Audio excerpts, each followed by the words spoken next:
मी थकून भागून कॉलेजमधून घरी आले तर बाबांना घरी पाहून मी हैराण होते. कारण बाबा नेहमी या वेळेला तर ऑफिसमध्ये असतात. आज दुपारीच घरी कसे आले होते? वरतून उन्हाळा आणि घामाने हालबेहाल झाले होते. बाबा मला खालीवर निरखून पाहू लागले, जसे की त्यांना माझ्या कपड्यांच्या आतून काही दिसत होतं. आणि मला पाहताच विचित्र हावभाव करत विचारू लागले की निकिता, आज तुला कॉलेजमधून घरी येण्यासाठी इतका वेळ कसा लागला? बाबांनी असे विचारल्यावर मी आश्चर्यचकित झाले. मी त्यांच्यासमोर जाऊन बसले आणि त्यांना सांगू लागले की आज कॉलेजमध्ये आमचे एक्स्ट्रा क्लासेस घेण्यात आले, म्हणून मला घरी येण्यासाठी उशीर झाला. बाबांनी मला पुन्हा एकदा खालून वरपर्यंत निरखून पाहिले आणि माझ्याकडे पाहत म्हणाले की नक्की हीच गोष्ट आहे ना? मला त्यांचे असे विचारणे अजिबात आवडले नव्हते, पण बाबांचे असे वागणे माझ्यासाठी काही नवीन नव्हते. मी बऱ्याच वर्षांपासून त्यांच्या ह्या स्वभावाला कंटाळले होते. बाबांना माझ्यावर अजिबात विश्वास नव्हता. ते मला अशा पद्धतीने प्रश्न विचारायचे जसे मी त्यांच्यापासून काही लपवत आहे. मी येताना म्हणाले की हो बाबा, नक्की हीच गोष्ट आहे. तुम्हाला माझ्यावर विश्वास नसेल तर ड्रायव्हर होता माझ्यासोबत. पाहिजे तर तुम्ही ड्रायव्हरला विचारू शकता. मला कॉलेजला घेऊन जाणारा आणि घेऊन येणारा ड्रायव्हर 25 ते 26 वर्षाचा एक तरुण मुलगा होता, ज्याचे नाव विजय होते. माझ्या बाबांना विजयवर पूर्ण विश्वास होता. त्याच्या अगोदर त्याचे वडीलही आमच्या इथे ड्रायव्हर म्हणून नोकरी करत होते. ते गरीब असले तरी खूप इमानदार होते. जेव्हापासून माझ्या कॉलेजमध्ये येणे जाणे सुरू झाले तेव्हापासूनच मला कॉलेजमध्ये घेऊन जाण्याची आणि घेऊन येण्याची जबाबदारी बाबांनी विजयला दिली होती. मी इतके सांगितल्यानंतर बाबांना कुठेतरी माझ्यावर विश्वास झाला आणि त्यांनी ठीक आहे म्हणून सांगितलं. बाबा म्हणाले, तुझ्या खोलीत जा आणि फ्रेश हो, मग सोबत बसून जेवण करूया. मला माझ्या बाबांचा हा स्वभाव अजिबातच आवडत नव्हता. ते फक्त नावाला माझे बाबा होते. माझ्यावर प्रेम करणे तर दूरच, पण ते माझ्याबरोबर 2 शब्दही चांगले बोलत नव्हते. माझ्या प्रत्येक छोट्या छोट्या गोष्टींवर ते नजर ठेवून असायचे. रात्री तर बऱ्याचदा ते माझ्या खोलीच्या बाहेर चक्कर मारायचे. माहीत नाही, पण बाबांना माझ्यावर विश्वास नव्हता. माझा राग शांत झाला तेव्हा मी फ्रेश होऊन जेवणासाठी टेबलावर येऊन बसले. बाबा सारखे सारखे माझ्याकडे पाहत होते, जणू काही त्यांना माझ्याशी बोलायचे आहे. मी बऱ्याचदा त्यांना विचारलेही की काय झालं, काही बोलायचे आहे का? पण त्यांनी माझ्या प्रश्नाचे उत्तर देणे टाळले. जेव्हापासून आई या जगाला सोडून गेली होती तेव्हापासून मला लहानाचं मोठं बाबांनीच केलं होतं. आईच्या मृत्यूच्या वेळी माझं वय फक्त 10 वर्षे होते, पण आता मी 18 वर्षाची पूर्ण झाली होती. बाबा प्रत्येक वेळेस माझ्यासोबत सक्तीने वागत असतात. त्यांच्या या व्यवहाराने मला माझ्याच घरात गुदमरायला होत होते. कॉलेजमध्ये माझी एक मैत्रीण होती, विशाखा. तिच्यासोबत माझी खूप छान मैत्री झाली होती. कधी कधी मी विशाखाच्या घरीसुद्धा जात होते. विशाखाचा एक भाऊ होता, अश्विन. जेव्हा मी विशाखाच्या घरी जायचे तेव्हा आमच्यासोबत अश्विनसुद्धा गप्पा मारायला यायचा. कधीकधी अश्विन विशाखाला सोडण्यासाठी कॉलेजमध्ये यायचा. अश्विनच्या बोलण्यातून वाटायचे की तो मला पसंत करतो. तो खूपच चांगला मुलगा आहे. पण मी बाबांना घाबरून त्याच्यापासून दूर राहण्याचा प्रयत्न करायचे. पण एके दिवशी माझे नशीब खराब की काय, मला माहीत नसताना बाबा माझ्या मागोमाग कॉलेजमध्ये आले आणि त्यांनी मला अश्विनसोबत बोलताना पाहून घेतले. त्या दिवशी कॉलेजमध्ये नेमकं काय करायला आले होते मला माहीत नाही, पण त्या दिवसापासून माझे आयुष्यच बदलून गेले. अश्विनसोबत बोलताना पाहून रागाने बाबांनी गाडीत मला बसवले आणि आपल्यासोबत घरी घेऊन आले. त्या दिवशीपासून बाबांनी माझे कॉलेजला येणे जाणे बंद करून टाकले. त्यांना शंका होती की अश्विनबरोबर माझे संबंध आहेत.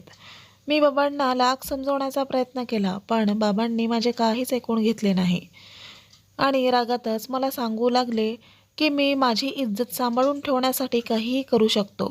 तू माझा विश्वासघात केला आहेस. तुझी आई गेल्यापासून मी प्रत्येक दिवस तुझ्या काळजीत घालवला आहे. मी इतका सक्तीने वागून सुद्धा आज तू माझी इज्जत घालवली आहे. माझे नाक कापले. बाबांच्या अशा बोलण्याने मी पूर्णतः आतून तुटले होते. माझे खरं सुद्धा बाबांना दिसत नव्हते आणि माझं काहीही गुन्हा नसताना माझं शिक्षण मला मध्येच सोडावे लागले. अश्विनसोबत माझे कोणतेही नातं नव्हतं की जेणेकरून मला बाबांसमोर लाजेने मान खाली घालावी लागेल. मी माझ्या खोलीत बंद झाले होते आणि आता शांतपणे माझ्या खोलीत बेडवर पडून असायचे. माझ्या घरात पैशांची कोणतीही कमी नव्हती, पण एक माझ्या सुटकेसाठी मी तरसून गेले होते. माझ्या वडिलांना आज माझ्यावर विश्वास नव्हता, तर कुणाकडून काय अपेक्षा करणार होते.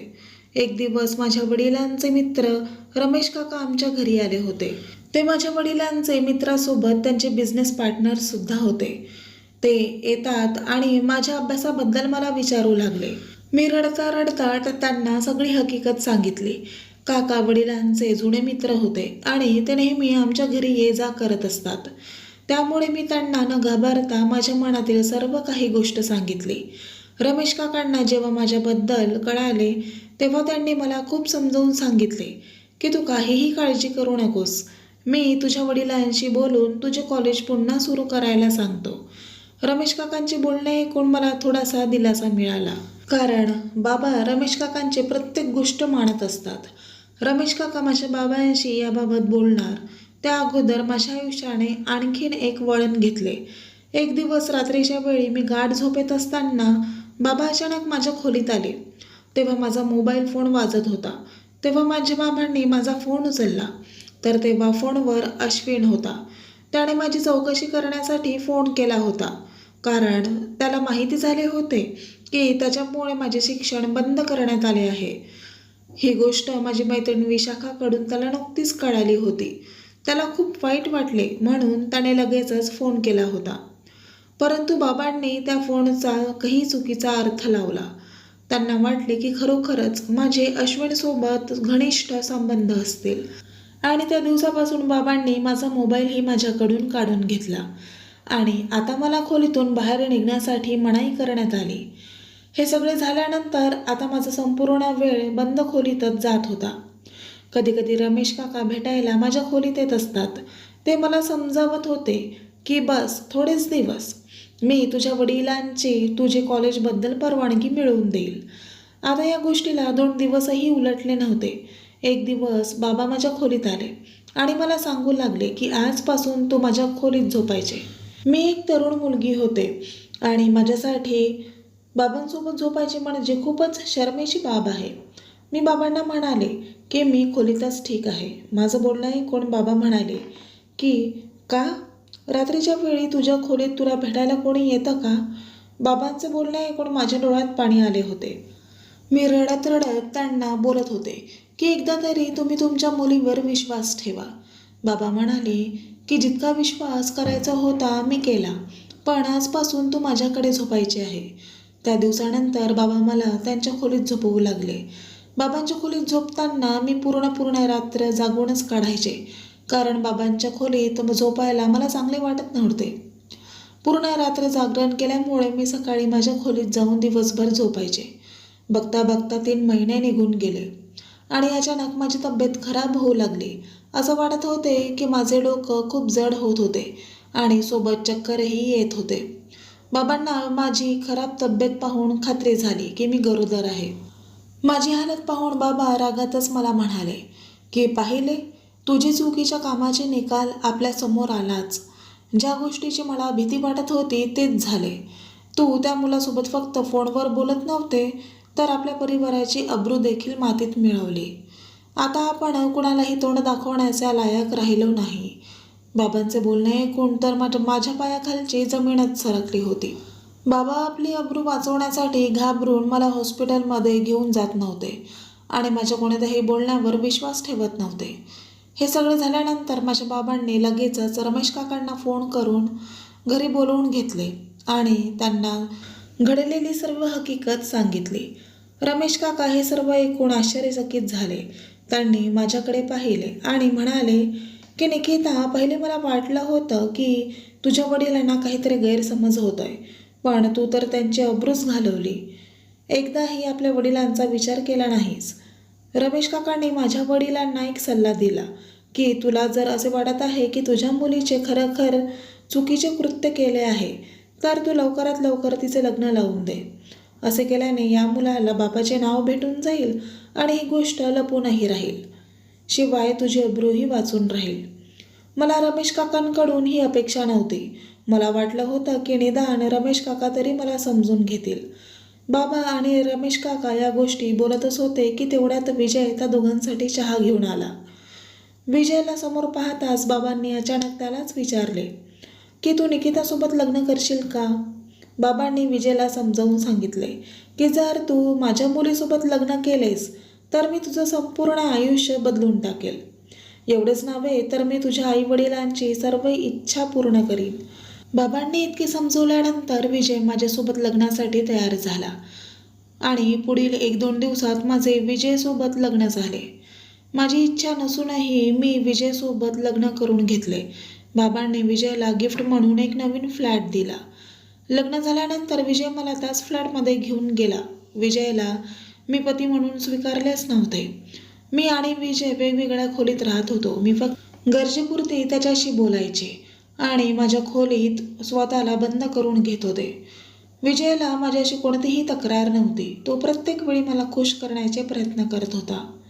आमच्या लग्नाला 2 महिने झाले होते की आता हळूहळू माझी तब्येत खराब होऊ लागली होती आणि माझे पोट आता दिसू लागले होते. पण मला अजूनही विश्वास बसत नव्हता की मी गरोदर आहे, कारण मी कोणतेही चुकीचे कृत्य केलेले नव्हते ज्याने मी गरोदर होऊ शकते. परंतु जेव्हा मी डॉक्टरांकडे जाऊन चेक केले तेव्हा मला खात्री झाली की मी खरोखरच 5 महिन्यांची गरोदर आहे. आता हे सगळं ऐकून तर मी विचारात पडले, कारण मी कोणतेही घाणेरडे कृत्य केलेच नाही, तर हे मूल माझ्या पोटात आलेच कसे? घरी आल्यानंतर विजय आता माझी जास्त काळजी घेऊ लागला. तो प्रत्येक क्षण मला आनंदी ठेवण्याचा पुरेपूर प्रयत्न करत होता. त्याचे निस्वार्थ आणि निरागस प्रेम पाहून आता हळूहळू माझ्या हृदयात विजयासाठी जागा घेऊ लागला होता. कारण पहिल्यांदाच मी माझ्या आयुष्यात असा व्यक्ती पाहिला होता जो माझी प्रत्येक गोष्ट ऐकत होता, माझं हर एक हट्ट पुरवत होता, अगदी निस्वार्थ भावनेने माझ्या मागे पुढे करत होता. विजयने कधीच माझ्या पोटात वाढणाऱ्या बाळाबद्दल विचारपूस केली नव्हती. तो अगदी साधा, सरळ आणि निस्वार्थ मनाने साफ असणारा व्यक्ती होता. जेव्हापासून मला कळाले होते की मी 5 महिन्यांची गरोदर आहे तेव्हापासून माझ्या मनात कुठेतरी गोष्ट होती की माझ्यासोबत हे जे काही झाले आहे ते माझ्या बाबांनीच केले असावे. कारण जेव्हापासून हे मूल माझ्या पोटात आलेले आहे, लग्न अगोदरचे 3 महिने प्रत्येक रात्र मी बाबांच्या खोलीतच घालवली आहे. माझ्या डोक्यातच नेहमीच विचार येत होते. बघता बघता माझे 9 महिने पूर्ण झाले आणि माझ्या पोटात आता दुखू लागले होते. मला लवकरच हॉस्पिटलमध्ये दाखल करण्यात आले. हॉस्पिटलमध्ये गेल्यानंतर कळाले की माझ्या डिलिव्हरीची वेळ आली आहे. काही वेळानंतर मी एका गोंडस बाळाला जन्म दिला होता. डॉक्टरांनी मला मुलाला दाखवण्याचा प्रयत्न केला, पण मी माझं तोंड दुसरीकडे फिरवून घेतले. मला त्या मुलाचे तोंडही पाहायचे नव्हते, ज्याच्यामुळे माझ्या संपूर्ण आयुष्याची राखरांगोळी झाली होती. विजयने जेव्हा पाहिले की मी त्या मुलाचा द्वेष करत आहे तेव्हा त्याने त्या मुलाला अगदी प्रेमाने जवळ घेतले होते आणि तोच आता त्या मुलाची संपूर्ण देखभाल करू लागला. हॉस्पिटलमधून आम्ही घरी आलो. विजय दिवसरात्र माझी आणि बाळाची दोघांचीही काळजी मनापासून करत होता. त्याची अशी वागणूक पाहून मी आश्चर्याने विजयला विचारले की तू कसे काय एका नाजायज मुलाला आपलेसे करून प्रेम देऊ शकतोस? तुला हे सुद्धा माहीत आहे की हा मुलगा तुझा तर नाहीच आहे. माझं बोलणं ऐकून विजयही शांत होता आणि मग बोलू लागला की निकिता, मी तुझ्यावर खूप प्रेम करतो. तुझ्यापासून जुळलेली प्रत्येक गोष्टीवर माझे प्रेम आहे. या मुलाला तू जन्म दिलेला आहेस त्याच्याशी मला तितकेच प्रेम आहे जितके माझे तुझ्यावर प्रेम आहे. विजयच्या तोंडून मी माझ्यासाठी प्रेमाचे शब्द ऐकून हैराण झाले होते. मुलाला जन्म देऊन आता जवळजवळ महिना झाला होता, परंतु मी अजूनपर्यंत मुलाला जवळ घेतले नव्हते. विजय दिवस रात्र त्या मुलाची काळजी घ्यायचा आणि मी पूर्ण दिवसभर माझ्या बंद खोलीत माझ्या नशिबाला दोष देऊन रडत बसायचे. मी त्या मुलाला आपलेसे करू शकत नव्हते. एक दिवशी मी माझ्या खोलीत रडत बसले होते. तेवढ्यात विजय माझ्याजवळ येऊन म्हणू लागला की निकिता, तुझे इतके दुःख मी आता पाहू शकत नाही. तुला जाणून घ्यायचे आहे का की या मुलाचा बाप कोण आहे? त्याच्या तोंडून हे वाक्य ऐकल्यावर मी हैराण झाले आणि त्याला म्हणाले की हो, मला जाणून घ्यायचे आहे, मला सांग लवकर. विजय म्हणाला की मी तुला सर्व काही सांगायला तयार आहे, पण तत्पूर्वी मला तुझ्याकडून एक वचन हवे आहे. मी म्हणाले, काय? मी आता तुला जे सांगणार आहे ती गोष्ट ऐकून आपल्या मनात कायमचे दडपून टाकायचे. कुणालाही काहीही कळता कामा नये, कारण जर ही गोष्ट बाहेर कोणाला कळाली की हे मूल कोणाचे आहे, तर त्याचा थेट परिणाम या बाळाच्या भविष्यावर होईल. आणि या सगळ्या गोष्टीत बिचाऱ्या बाळाचा काय दोष? मला कोणत्याही परिस्थितीत खरे काय आहे ते जाणून घ्यायचे होते. म्हणून मी विजयच्या सगळ्या गोष्टींना वचन दिले. ठीक आहे, तू सांगशील अगदी तसेच होईल. मी कोणालाच काही सांगणार नाही. पण विजयच्या तोंडून सत्य जाणून घेतल्यानंतर माझ्या पायाखालची जमीनच सरकली होती. कारण ह्या मुलाचा बाप तो व्यक्ती होता ज्याच्यावर मी स्वतःपेक्षा जास्त विश्वास ठेवत होते, आणि त्यानेच माझा इतका मोठा विश्वासघात केला होता.